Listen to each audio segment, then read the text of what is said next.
पता ही नहीं था कि टेस्ट का क्या महत्व है। एक पढ़ी थी काफ़ी अच्छे, सब कुछ पढ़ा थी, बस टाइम मैनेजमेंट जब नहीं हो पाया तो क्या ज़्यादा पढ़ना कहीं हानि तो नहीं देगा। फिर बोले नहीं, पढ़ाई कभी वेस्ट नहीं होती। तो हाँ, मुझे पता चला कि मेरी कमी थी कि मैंने पूरे ध्यान से उसको पढ़िए। पहला स्टेप है। दूसरा स्टेप है कि आप उसको रिवीजन करिए, जिस बार हो सके शॉर्ट नोट्स बनाना है शॉर्ट नोट्स बनाइए। टेस्ट, आप टेस्ट दीजिए, पूरे कॉन्सेप्ट को समझिए, फिर रिवीजन, फिर टेस्ट। मैं बेस्ट कोचिंग में पढ़ रही हूँ। यहाँ के टीचर्स न सिर्फ पढ़ाते हैं बल्कि आपको इतना मोटिवेट करते हैं, इतना मोटिवेट। रवि सर हो गए, आप हो गए, सिद्दीकी सर हो गए, मैं इन सबसे बहुत प्रभावित हूँ। वापस मत जा। मेरी मम्मी बोलती थी कि देखा करो, नेगेटिव से भर गई थी मेरी जो अंदर थी, नेगेटिव एनर्जी इतनी हावी हो गई थी कि धीरे धीरे मम्मी मुझे बहुत संभाली वहाँ पर कि मतलब कभी प्रेशर नहीं आने दिया कि तुमको सफल ही होना है। सुबह उठना, योगा करना, फिर अपना नाश्ता करना, फिर लाइब्रेरी जाना, फिर मतलब एकदम परफेक्ट चल रहा था। अब लग रहा था मैं अपने लाइफ का बेस्ट लाइफ जी रही हूँ। मुझे कभी भी एक दिन का भी रिग्रेट नहीं होता था। फिर एक रात ऐसी आई, उसके बाद से तो मतलब लगा कि कुछ भी काम नहीं कर रहा है। मैं एकदम कि अब इसके बाद शायद मैं एग्जाम में भी बैठने लायक नहीं। मैं एनालिसिस कर रही थी, फोबिया हो गया था नींद से कि मुझे नींद नहीं आती थी। मैं सोऊंगी नहीं तो मेरा दिमाग से ही नहीं रहता। मेरा दिमाग से नहीं रहता तो मेरा पेपर 10 दिन के अंदर उस टाइम रिवीजन करना होता था। और इस वजह से मैं एकदम स्टेबल नहीं थी। मैं दिन रात रोती थी। रात पढ़ाई का बिल्कुल भी प्रेशर नहीं दिया कि हाँ पढ़ाई ठीक है, हो जाएगी, पहले तुम स्टेबल हो जाओ। तो आप कभी अपने आप को कंपेयर करोगे कि हाँ आप जिस दिन जैसे कि योगा कर लो, एक्सरसाइज कर लो, जो भी करना है एक रूटीन से करो। योगा करने के बाद अभी मैं जाऊँगी अपने स्कूल पर जहाँ मैंने 12th किया, वहाँ पर बच्चों को बताऊँगी हाँ योगा। दोस्तों हमारे साथ हैं पूजा सिंह, जो कि इस बार सेटल वाटर कमीशंस में एसएससी जेईई के थ्रू एग्ज़ाम में उन्होंने सफलता प्राप्त की है। पूजा सिंह को सबसे पहले एक्सीलेंट की तरफ से बहुत बहुत शुभकामनाएं और बधाई। Thank you sir. दोस्तों आपको बता दें कि ये जो पूजा सिंह है, सबसे बड़ी इम्पोर्टेंट है कि हम अपने टॉपर्स को लाते क्यों हैं दिखाने के लिए। हर बच्चे की एक कहानी होती है, एक सफ़र होता है। तो इनका जो सफ़र है वाकई बहुत प्रेरणादायी है। सबसे पहली बात कि इम्पॉर्टेंट ये नहीं है कि आप एग्ज़ाम निकाले हो, आप कहाँ से आए हो, आप किन लोगों के साथ किस परिस्थिति से आप निकल कर आए हो और यहाँ तक कैसे पहुँचे हो, इन सब के बारे में बताएंगे। प्रॉब्लम्स सबसे इम्पोर्टेंट बात है कि हर आदमी के लाइफ में प्रॉब्लम्स होते हैं। किस तरह के प्रॉब्लम्स इनके फैमिली में है, किस तरह की प्रॉब्लम्स इनके सामने आया और कैसे आज यहाँ तक पहुँचे, ये सब के लिए खासकर उन सारे ग्रामीण पृष्ठभूमि की लड़कियों के लिए प्रेरणा है। आप सबसे पहले पूजा सिंह, मैं आपसे जानना चाहता हूं कि आप हमारे जो व्यूअर्स हैं उनको बताइए कि आपका जो एकेडमिक है, आपने जो पढ़ाई शुरू किया प्रारंभिक रूप से, जो आपकी स्कूलिंग है वो कहां से हुआ, फिर स्कूलिंग करने के बाद आपने डिप्लोमा कहां से किया? सर मेरा नाम पूजा सिंह है और मैं एक बहुत पिछड़े इलाके जिसका नाम कमरुद्दीनपुर है, उस गांव से बिलोंग करती हूँ। कमरुद्दीनपुर जौनपुर डिस्ट्रिक्ट में है। कमरुद्दीनपुर जिला जौनपुर, वहाँ से बिलोंग करती हूँ। और वहाँ पर मैंने अपनी स्कूलिंग की और स्कूलिंग हरियरपुर एक कॉलेज RMPP इंटर कॉलेज से मैंने अपना इंटर किया। फिर वहाँ से मैंने एक एंट्रेंस एग्ज़ाम दे करके डिप्लोमा किया गोरखपुर से, गवर्नमेंट पॉलिटेक्निक गोरखपुर से। अच्छा, आपने बोला कि आपका जो पूरा ग्रामीण पृष्ठभूमि है, तो अपने पिताजी और माताजी के बारे में, परिवार के बारे में बताइए। मेरे पिताजी एक प्राइवेट सेक्टर गन्ने के मिल में एक कलर की पोस्ट पर हैं। अच्छा अच्छा। और मेरी माँ एक गृहिणी है। ओके। और एक किसान भी है। और अच्छा अच्छा, मतलब घर का सारा काम देखती हैं? घर का सारा काम के अलावा जो भी समय बचता है अपने खेती में लगाती है। अच्छा अच्छा, खेती भी करती हैं। हाँ। बहुत बढ़िया। और भाई बहन के बारे में बताइए। सर मेरे पास एक भाई एक बहन है। मेरा भाई SSSM से BTech कर रहा है सिविल में ही, और मेरी बहन 12th में इस बार है। तो आपको जो एकेडमी पढ़ाई करते हो, आप गाँव से बाहर निकले आप? जी सर। ठीक है ना। तो कौन परिवार में ऐसा लोग है जो आपको पढ़ाई में बहुत हेल्प किया? क्योंकि गांव में अक्सर देखते हैं कि मेंटलिटी होता है कि लड़कियों को ज़्यादा लोग पढ़ाते नहीं हैं। जी सर। ठीक है ना, लेकिन कौन है ऐसा जो आपको बहुत सपोर्ट किया, आप पे विश्वास किया? सर मेरी माँ। बचपन से मेरी मम्मी मुझे हमेशा आगे बढ़ने के लिए, हमेशा कभी भी कोई भी दिक्कत हुआ, कितना भी घर पे काम हुआ, लेकिन उन्हें कभी मेरे कोचिंग स्कूल कभी मिस होने नहीं दिया, एक दिन भी नहीं। गांव में बहुत सारे काम होते थे, खेतों में सबके घर के बच्चे नहीं जाते थे उस दिन खेतों में ज़्यादा काम होता था, लेकिन मेरी मम्मी अकेले खेत में काम करती थी, बोलती थी तुम लोग जाओ स्कूल। कभी भी मेरे घर पे मेरे भाई बहन कभी भी एक दिन भी स्कूल, बचपन से लेकर आज तक, बहुत इंपॉर्टेंट जब तक ना हो तब तक हम लोगों ने एक भी क्लास मिस नहीं किया। तो माता जी आपकी इतनी मेहनत करती थी और ना ही घर का काम करती थी बल्कि खेत का भी काम करती थी, और उसके बाद बच्चों को हमेशा उन्होंने पढ़ाई को लेकर उन्होंने प्राथमिकता दिया। क्योंकि मेरी मम्मी का जन्म आसाम में हुआ था। अच्छा। और मेरी मम्मी का जन्म आसाम में हुआ था और उनका पढ़ने का बचपन से बहुत शौक था, और शायद उनका सपना, जब उनकी शादी मेरे यहाँ हुई मेरे गांव में, तो उनका सपना शायद अधूरा रह गया। और अभी भी वो जब भी सपना देखती हैं, हमेशा स्कूल जाती हैं या तो उनका एग्ज़ाम छूट गया होता है, हमेशा मुझसे कहती कि आज मैं एग्ज़ाम देने गई, मेरा एग्ज़ाम नहीं हो पाया। उनका मतलब सपना नहीं पूरा हो पाया कहीं ना कहीं, और वो यही चाहती थी कि मेरी बेटी के साथ ऐसा ना हो। तो जब एग्जाम आपका जब रिजल्ट आया तो सबसे पहले आपने किसको बताया? सर मैंने सबसे पहले अपने पिताजी को बताया। क्या रिएक्शन था उनका? उनका था ठीक है, बढ़िया है, बहुत नॉर्मल, वो कभी एक्सप्रेसिव उतने नहीं है, आज अच्छा। तक वो कभी कुछ नहीं बताया, मतलब उतना एक्सप्रेस नहीं कर पाते हैं अपनी खुशियाँ। अच्छा। बचपन से लेके आज तक हमने उनको ऐसा नहीं देखा,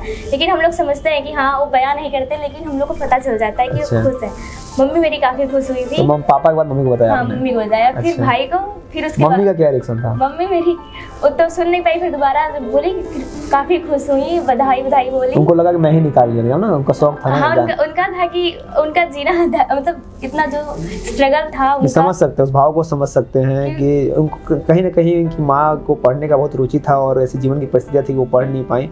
उन्होंने उस कमी को अपने बच्चों पे हावी ना होने दिया, और मुझे लगता है कि अपनी सफलता वो आप लोगों में देख रही हैं, और आप लोगों ने उनको सही में, उनको आज बहुत गर्व हुआ होगा आप लोगों पे। और मैं उस भाव को समझ पा रहा हूँ कि कैसे मतलब एक इंसान काम कर रहा है और पढ़ाई को तो।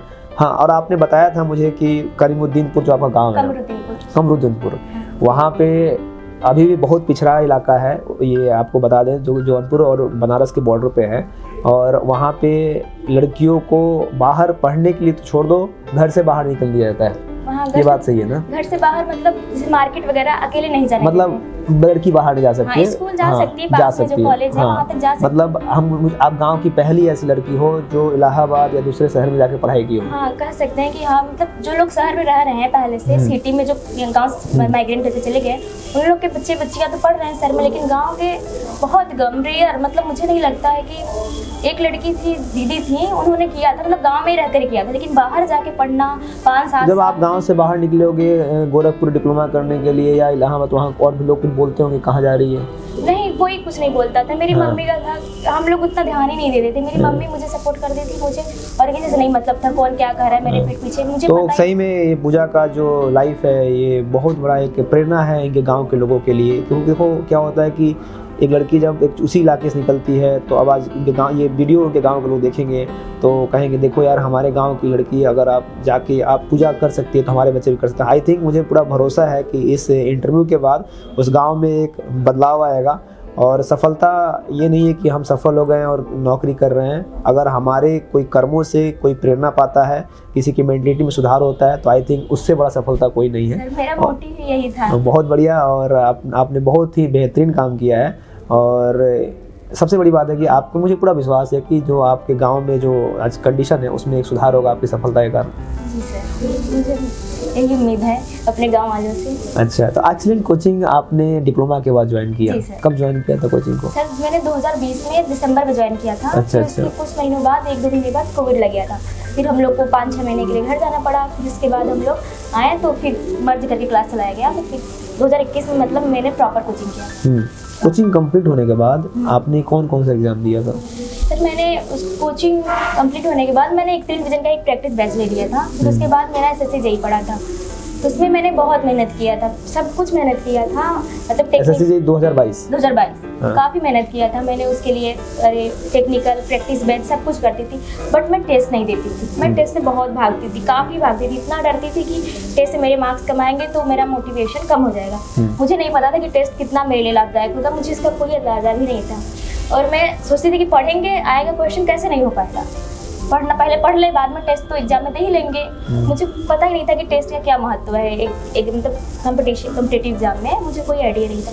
फिर इसलिए मैं थोड़ा सा ओवर कॉन्फिडेंट भी हो गई और थोड़ा सा डर भी रही थी टेस्ट से। इसलिए मैंने बस ऐसे ही थोड़ा मोटा टेस्ट 1-2 दे करके मैं डायरेक्ट एग्जाम में बैठ गई। एग्जाम में मेरे से टाइम मैनेजमेंट नहीं हो पाया। मैं पढ़ी थी काफ़ी अच्छे, सब कुछ पढ़ा था, बस टाइम मैनेजमेंट जब नहीं हो पाया तो वो मेरा एग्ज़ाम नहीं निकल पाया था। तो मुझे बहुत दुख हुआ था और मुझे लगा कि कहीं ना कहीं मेरी मेहनत में कमी रह गई। मैं अपने आप पे सेल्फ डाउट भी हो गई। इवन रवि सर से बात किया कि सर इतना पढ़ने के बाद भी नहीं हुआ तो मुझे नहीं लगता है कि मेरा कहीं और होगा। तो सर बोले नहीं। मैंने ये भी बोला कि सर क्या ज़्यादा पढ़ना कहीं हानि तो नहीं देगा?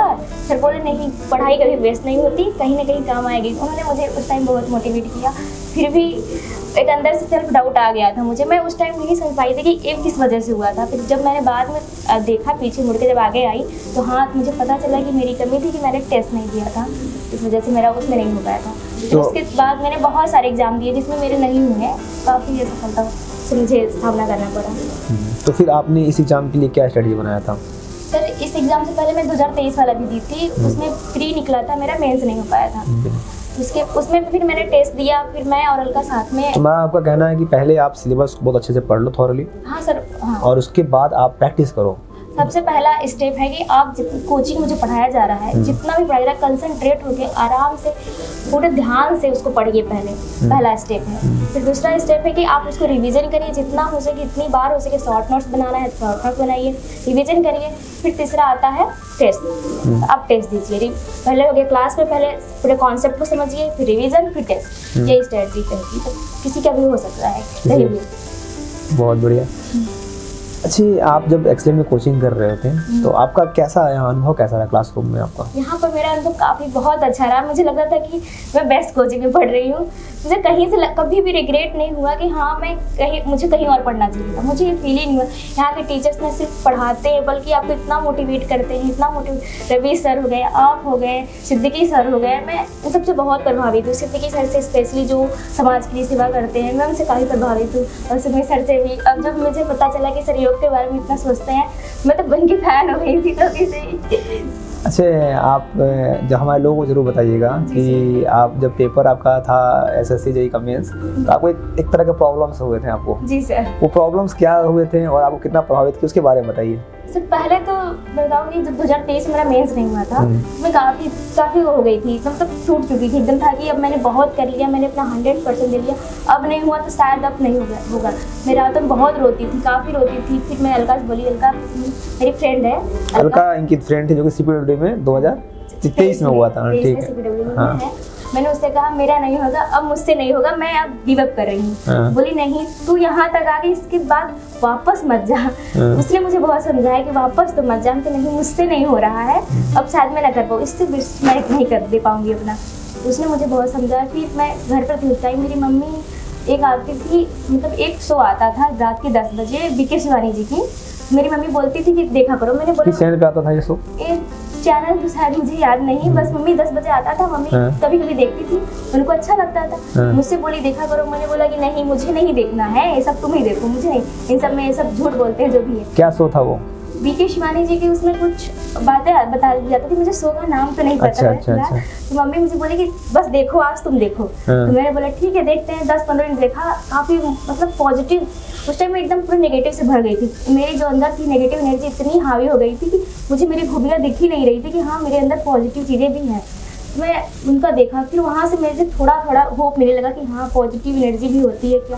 फिर इसके बारे में फिर वहाँ से मैं धीरे धीरे, मम्मी मुझे बहुत संभाली वहाँ पर कि मैं मतलब कभी प्रेशर नहीं आने दिया कि तुमको सफल ही होना है, जो भी है तुम आराम से पॉजिटिव एनर्जी से, पॉजिटिविटी से तुम आगे बढ़ती रहो, हम लोग तुम्हारे साथ हैं। तो फिर वहाँ से फिर मैंने बीके शिवानी जी को थोड़ा जाना, फिर उनके बारे में थोड़ा बहुत देखा, तो वहाँ से भी काफ़ी मोटिवेशन मिला। फिर मैं अपनी जर्नी 2024 के लिए, 2024 डे के लिए फिर मैं आ गई इलाहाबाद। वहाँ से मैं लाइब्रेरी ज्वाइन किया, आराम से अपना स्ट्रेटजी बनाया, सुबह उठना, योगा करना, फिर अपना नाश्ता करना, फिर लाइब्रेरी जाना। फिर मतलब एकदम परफेक्ट चल रहा था। अक्टूबर तक तो मेरा एकदम लग रहा था मैं अपने लाइफ का बेस्ट लाइफ जी रही हूँ। मुझे कभी भी एक दिन का भी रिग्रेट नहीं होता था। मैं जब भी जाती थी भगवान का हमेशा शुक्रिया करती थी कि मुझे इतना अच्छा लाइफ दिए। ये हर एक रात सोते टाइम में उनका बहुत धन्यवाद करती थी कि आज का दिन बहुत अच्छा गया। मतलब एक दिन भी नहीं लगा, बहुत सारे अप्स एंड डाउन आए फिर, लेकिन मैं उसको 1-2 दिन थोड़ा सा मतलब डिस्टर्ब रहती थी, फिर लेकिन मैं उसको बाहर निकल जाती थी आराम से। फिर ऐसे फिर अक्टूबर तक तो सब बढ़िया था। फिर एक रात ऐसी आई, उसके बाद से तो मतलब लगा कि कुछ भी काम नहीं कर रहा है। मैं एकदम हो गया था कि अब इसके बाद शायद मैं एग्जाम में भी बैठने लायक नहीं बचूँ। ऐसे था कि मैं लाइब्रेरी अचानक ऐसा हो गया। हाँ नहीं, इसके पहले भी 2-3 बार हुआ, तो मैं बोली मैं इससे निकल गई, मैं ध्यान नहीं दिया। तो ऐसे था, मैं लाइब्रेरी से आई 10 बजे, फिर मैंने अपना सब जो खाना पीना खाया, फिर मैं वही पढ़ने बैठ गई।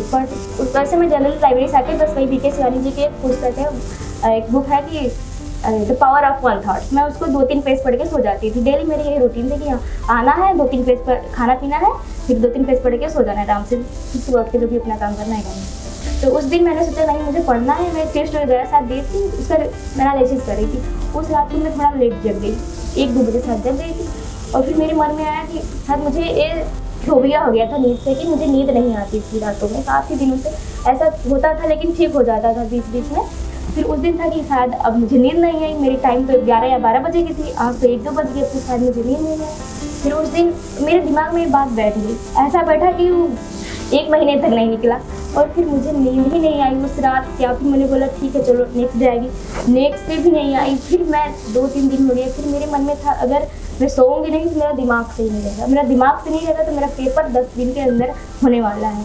और लास्ट 10 डेज किसी भी एग्जाम के लिए कितना इंपॉर्टेंट होता है ये हर एक स्टूडेंट जानता है कि उस टाइम रिवीजन करना होता है, जितने छूटे हैं सब कुछ देखना रहता है। और उस टाइम मैं बहुत ज़्यादा दुख हो गया था कि शायद मैं एग्ज़ाम में भी अपना बैठ पाऊँ, ऐसी कंडीशन आ गई थी। तो फिर उस टाइम तो लग रहा था कि नहीं ना कोई पॉजिटिव एनर्जी, ऐसा लग रहा है कि जो भी हो रहा है कुछ मेरा साथ नहीं। हाउ टू हैंडल, कैसे उसको हैंडल किया आपने? मैंने उसको अपने अंदर तो मैं बहुत झेल रही थी उसको, फिर सोची कि शेयर करना चाहिए। फिर मैंने अपने फैमिली मेम्बर को शेयर किया, मैं बहुत रोती थी। फिर अपने दोस्तों से शेयर किया, उन्होंने मेरी बहुत हेल्प की। फिर भी कुछ भी नहीं हो पा रहा था, लग रहा था कि कोई समझ नहीं रहा है, सबको लग रहा था कि मैं मेंटली डिस्टर्ब हो गई थी। और कहीं नहीं मुझे ये भी लग रहा था कि शायद लोग पागल ऐसे ही हो जाते हैं पढ़ते पढ़ते। मैं अपने आप को इतना दोषी समझने लगी कि सच में मुझे मेंटल डिसऑर्डर हो चुका है और इस वजह से मैं एकदम स्टेबल नहीं थी। मैं दिन रात रोती थी। रात में वैसे किसी को डिप्रेशन भी होता है तो जनरली वो रात में 6-7 घंटा उसका माइंड स्टेबल हो जाता है, सो जाता है, दिन में रहता है। लेकिन मुझे तो उस टाइम 1 सेकंड भी होता है सुकून ही नहीं था कि मैं ऐसे बेक करती थी कि काश मुझे बस 20 मिनट के लिए आँखें मेरी बंद हो जाए, थोड़ा सा मेरा माइंड में जो विचार चल रहे वो रुक जाए, हो ही नहीं रहा था। फिर मैं काफ़ी निराश हो चुकी थी हर जगह से। फिर मैंने सुमित सर को मैसेज किया, फिर सर ने मुझे बहुत समझाया, फिर बताया कि हाँ ऐसे करो। और उन्होंने पढ़ाई का बिल्कुल भी प्रेशर नहीं दिया कि हाँ पढ़ाई ठीक है हो जाएगी, पहले तुम स्टेबल हो जाओ। फिर सर ने बोला कि आप घर पर चले जाओ। फिर वो मेरा बेस्ट डिसीजन था कि मैं घर पर चली गई। आपका सर बहुत धन्यवाद कि आपने सही समय पर सही सुझाव दिया मुझे।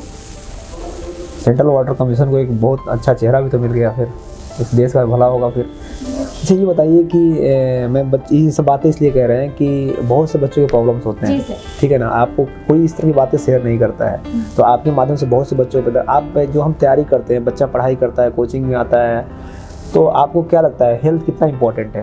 सर और हेल्थ को लेकर कोई बच्चा उतना सिंसियर नहीं होता है, केवल पढ़ाई, क्लासरूम और टेस्ट, और उसके बारे में आप बताइए क्या ध्यान देना चाहिए? मैं बताना चाहूँगी कि जो मतलब अगर आप इलाहाबाद में हैं तो आपके लिए सिर्फ टेंशन का 2 विषय होना चाहिए, चिंता। पहली आपकी हेल्थ, दूसरी आपकी स्टडी। उसके अलावा आपकी लाइफ में कोई भी टेंशन नहीं होना चाहिए। हेल्थ को सबसे प्रायोरिटी रखो। अगर आपका हेल्थ सही रहेगा तभी आप कोई भी कॉम्पिटिटिव एग्जाम निकाल पाओगे, अन्यथा आप बिना हेल्थ के तो आपसे, मुझे नहीं लगता, मेरा तो एक्सपीरियंस रहा है। जो बच्चे हमारे एसएससी की तैयारी कर रहे हैं, अभी जो कोचिंग अभी क्लास कर रहे हैं, या जो बच्चे 1 साल तैयारी कर चुके एग्जाम में, इस पर असफल हो गए, आप उनको क्या बोलोगे? पढ़ाई के साथ उनको किन बातों पर विशेष ध्यान देना चाहिए और क्या उनके स्टडी अपनाना चाहिए? सर मैं यही बताऊंगी, वो अपने माइंड के लिए, जैसे कि दिन का 24 घंटा होता है, अगर आप उसमें से 20-25 मिनट भी अपने बॉडी को दे देंगे, थोड़ा सा, मतलब आपकी बॉडी इतना वर्क करती है, उसके लिए कम से कम 20-25 मिनट दिन का तो आप दे ही सकते हैं। अब इतना हर जगह टाइम वेस्ट इंसान का ही है, 10-20 मिनट दे दें। फिर उसके बाद आप कभी रिग्रेट नहीं होगा कि 10-20 मिनट आपने क्यों दिया है। आपको हमेशा उसका पॉजिटिव आउटपुट ही मिलेगा, आप अपना पोटेंशियल दे पाओगे। आप कभी अपने आप को कंपेयर करोगे कि हाँ आप जिस दिन जैसे कि योगा कर लो, एक्सरसाइज कर लो, जो भी करना है एक रूटीन से करो। योगा करने के बाद मुझे सच में लगता था कि नहीं, मैं 14 घंटे आराम से लाइब्रेरी में बैठ जाती थी, मुझे कोई इशू नहीं होता था। उसके पहले मेरे सर दर्द होते थे, बैक में इशू होता था, लेकिन योगा करने से और उसकी फिलॉसफी समझने से स्पेशली मुझे बहुत रिलैक्स होता था। मुझे लगता था कि नहीं बेस्ट है। तो मैं सबसे यही कहूँगी कि हाँ आप लोग अपनी हेल्थ को पहले प्रायोरिटी रखिए, फिर उसके बाद अपनी स्टडी को, क्योंकि बिना हेल्थ के तो शायद कुछ भी नहीं है। मेरा एक्सपीरियंस रहा है इस जर्नी से। आपका जो पूजा, जो आपका जो जर्नी है पूरा, ये खासकर आप एक ग्रामीण पृष्ठभूमि से आते हो, उन सारी लड़कियों के लिए प्रेरणा होगा आपका ये स्टोरी। और मुझे यकीन है कि आपका वीडियो देख के बहुत से लोग आप सोचेंगे कि नहीं अब हमको भी यही बनना है, पूजा जैसा बनना है। पूजा कर सकती है, जौनपुर के एक छोटे से गाँव से आकर अगर वो कर सकती है, ठीक है, तो हम भी कर सकते हैं। और सबसे बड़ी बात है कि आपके इस तरह से मेंटल अवेयरनेस को बढ़ाने में भी आपको वो सहायक करेगा। और आप अभी जॉब करने जाओगे तो मैं यही कहूँगा कि आप जॉब ज्वाइन करो, अपना बेस्ट दो। इसके साथ साथ अपने आसपास के लोगों को, आप जहाँ भी जाओ वहाँ पे लोगों को हेल्थ के लिए बहुत ही मोटिवेट करो, क्योंकि आप उस चीज़ को फील किए हो, ठीक है ना। जैसे सर, जैसे मैं अभी घर गई थी 1 महीने के लिए, मैं आरआरबी की, जैसे कि पता है मैं मेंस के बाद थोड़ा पढ़ने की है कोशिश की यहाँ पर, लेकिन नहीं हो पा रहा था। फिर वही नींद आने की टेंशन, फिर मैं घर पे चली गई। फिर वहाँ पर मैंने योग किया। जब मैं योग करती थी तो मेरे आसपास की जो मेरी भाभी की लड़कियाँ थी, मेरी बहन थी, तो मैं उन लोग से पहले कहती थी कि योग करो, तो लोग आती थी मतलब कहने पे। फिर वो लोग मुझे देखकर इतना खुद से आने लगे कि यार कभी मतलब कि बुआ मैं भी योग करूँगी। सब लोग मेरे साथ 4-5 लड़कियाँ मेरे साथ करती थी। एक अच्छा माहौल हो गया था घर पे, सबको काफ़ी अच्छा। वो लोग मेडिटेशन करती थी, ओम चैंटिंग करती थी, कहती थी मुझे बहुत सुकून मिल रहा है बुआ, बहुत अच्छा है ये सच में। अब कभी कभी मुझे लेट हो जाता था तो कहती थी बुआ क्लास चल रही है, जल्दी चलिए योग का, लेट हो जाएगा। वो लोग मतलब मुझे ये सबसे बेस्ट लगा कि हाँ मतलब कुछ लोग इन्फ्लुएंस हो रहे हैं। अभी मैं जाऊँगी अपनी स्कूल पे जहाँ मैंने 12th किया, वहाँ पर बच्चों को बताऊँगी हाँ योग के बारे में। बहुत बढ़िया। तो मुझे अच्छा लग रहा है कि हाँ काफ़ी लोग आएंगे इससे आगे और मुझे बहुत खुशी होगी। बहुत बढ़िया। जब तक ज्वाइन ना हो इसके ऊपर काम कीजिए, हाँ, ठीक मेरा है? यही मोटिव मोटिव है ना। बहुत बहुत शुभकामनाएं आपको, आप ऐसे ही अच्छा करते रहो। Thank you so much.